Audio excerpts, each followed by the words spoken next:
February 14th, New York Times reports, quote, phone records and intercepted calls show that members of Donald Trump's 2016 presidential campaign and other Trump associates had repeated contact with senior Russian intelligence officials in the year before the election. Quote, the National Security Agency, which monitors the communications of foreign intelligence services, initially captured the calls between Trump's associates and the Russians as part of routine foreign surveillance.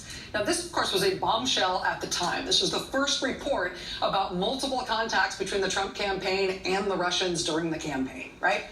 Huge bombshell for obvious reasons. It came out the day after Michael Flynn resigned as National Security Advisor because of his contacts with the Russians. And when the Times published this on February 14th, it provoked a lot of pushback from the administration at the time. Here's the thing, though.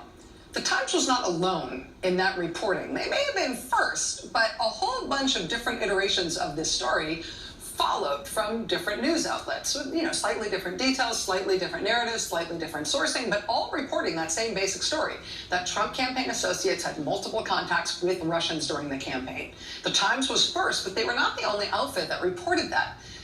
In fact, the first follow-on story came within 24 hours. On February 14th, within the same day that the Times published their piece, CNN posted this, their own version of the story. Quote, Trump aides were in constant touch with senior Russian officials during the campaign.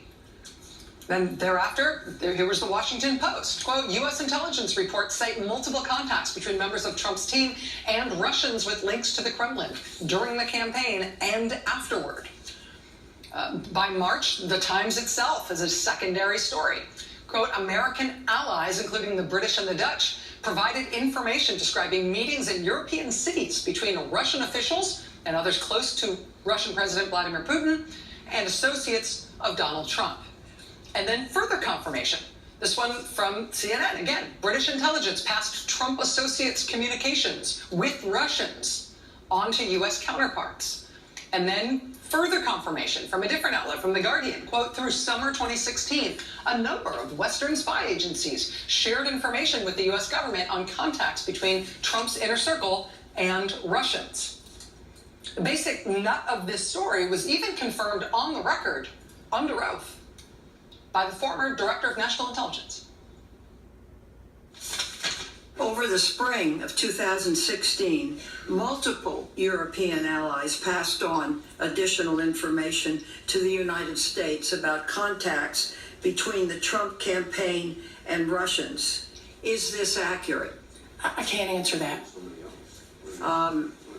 General Clapper, is that accurate? Yes, it is, and it's also quite sensitive. Okay. Let me ask you this. The specifics are quite sensitive.